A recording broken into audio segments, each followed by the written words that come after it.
in trouble. If this is the streets that my daddy used to warn me about, man, I'm in trouble. I'm in real big trouble. I'm in trouble. If this is the streets that my daddy used to warn me about. So what's been going on with you? Basically right now I've been just recording heavy. I got this album I've been working on. I finally wrapped up my first complete project by myself, this Trappin RD joint. So that's basically my whole focus right now, and all I've been working on is getting that all the way finalized. And I got the listening party coming up this Saturday. Just seeing where it go, whether, you know what I'm saying, I got a lot of people interested in it. So basically we stuck in, is we gonna sign to a major with it or release it independent and see what we do. So that's basically my whole focus right now, is just figuring out what I'm gonna do with the situation right now. All right, that's what's up. So why do you name the album Trappin RD, and what does it mean to you? It basically, like, the meaning behind Illuminati would be like enlightened one.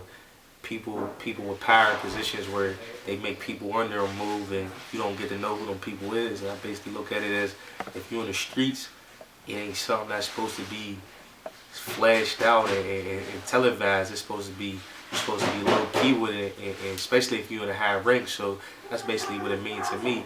I just know if I'm in the streets and I'm getting paper, and I'm saying I lived in this lifestyle, even though it's a thing in the past to me now, though. But like, I'm in the streets getting money. I ain't trying to like flaunt it out. I'm trying to stay as low as possible with it, because federal agents and all that, that's real life. That ain't no game, it ain't no joke. I just lost all of my friends to that just the last few months ago. And I'm saying it was a blessing. I was in jail and didn't get jammed up in that situation because I was out of the way of the whole investigation and the whole nine. But that's basically what it means to me. It's just like, if you getting money and you have up in the ranks out here in the streets, you're supposed to be low key and people under you moving, and you're supposed to stay low with that thing. You're supposed to be smart too, like enlightened. When you're supposed to be enlightened. So that's basically what Trappin RD mean to me. Okay, that's what's up. So what's your favorite song on the project? Yeah, the best cut song to me would be Fair Warnings on there. My favorite song. What's my favorite song? My favorite song that I probably listen to the most off the project. It's probably the latest, one of the latest records I just cut on finalizing. This record called Real that I did with one of my boys from my neighborhood, Monk. Yeah, that's probably my favorite song off the project. Okay. It was just it's more like a super hardcore song.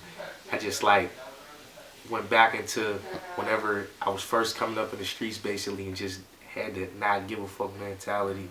And just, it's one of my favorite records, just listening to it and just knowing like, damn, I grew up from that time of my life, and it's a good record. It's a real interesting record too. Okay, that's what's up. How'd you select production for the project?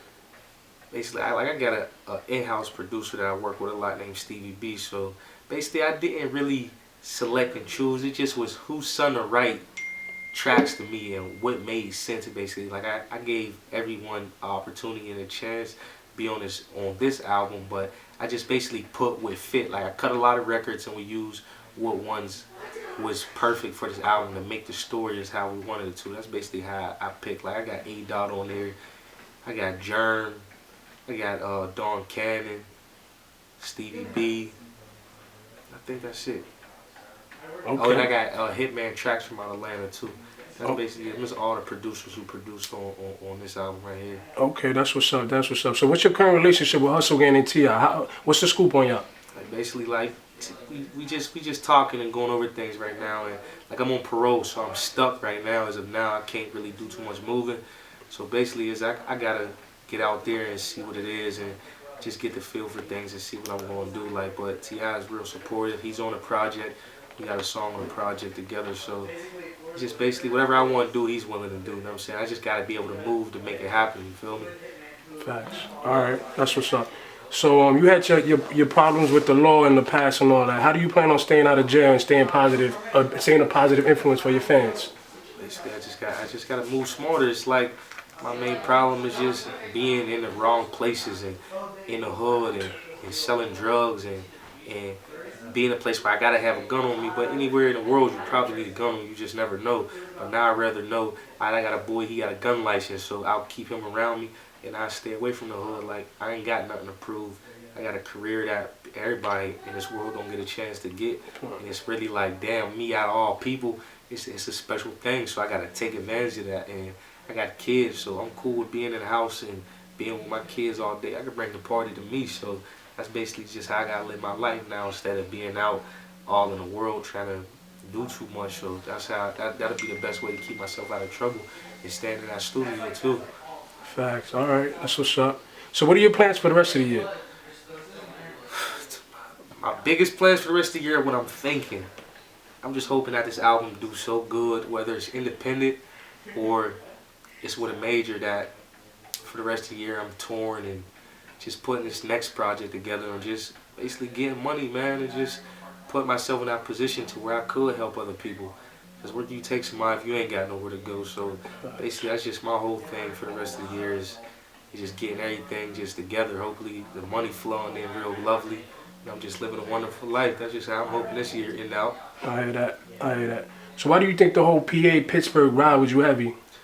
Because I'm saying, like, I ain't happy about, like I said, I ain't happy about a lot of shit I've done in my life, but they know with me, like, everything that I'm talking about authentic, you feel me? And it's like I can actually make music that people like and they know.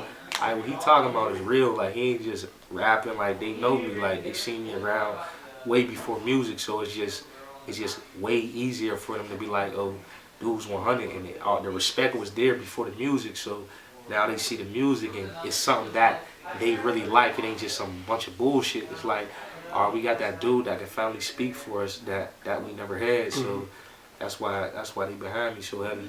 Okay, that's what's up. That's what's up. So when you got released, Mac Miller was one of the persons who welcomed you home. Do you guys have anything in the works? Yeah, he on the album too. But yeah, I'm saying Mac, that's my boy. Like, he helped me get into a lot of positions I had. Like, he helped me see a lot, and I'm saying, that I had in myself to really understand that I could really do it. So, but yeah, like, anytime it is that I want to do something with him, he there and we gonna do it.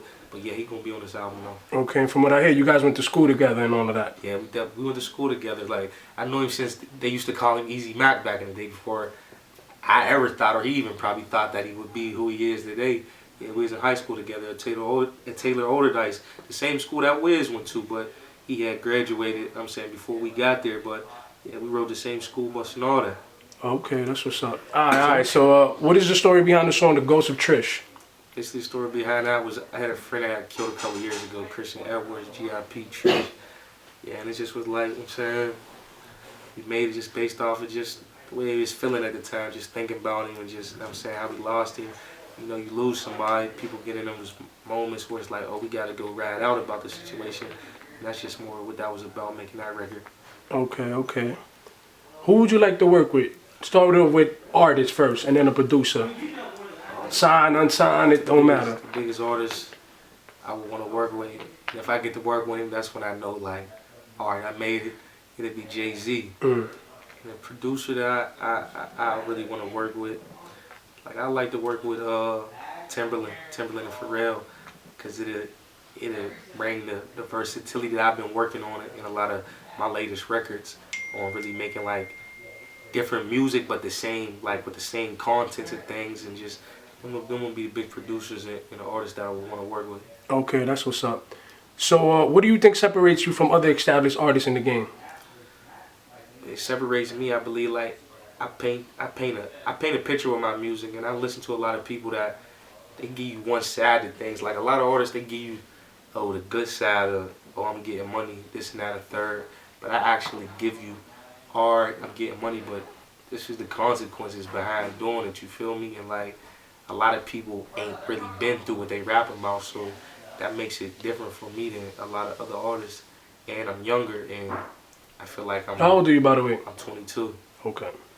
So I feel like that put me on it. I feel like I'm on a more advanced level than a lot of people some people's like 30-something, and you listen to my music, you'll think like, oh, he an older dude, but you find out, oh, he only 22, so I think that give me an edge on a lot of people too. What are your plans? Where are your goals for this year? Like, where do you want to be? You know what I mean? Basically, I just want to be somebody who helped change the world, man. I just want my fans to know that I love them, and if it wasn't for them, I wouldn't be in this position that I am in now. And, like, for the parents who might feel like I'm negative, I want them to know that I'm here to try to help change their kids to stay in school and do the right thing. That's just basically how I want this year to end. If I accomplish that, then I feel like this year was perfect for me. Shout out to Arts True Form, Fly Forever Productions, and Hip Hop Revival.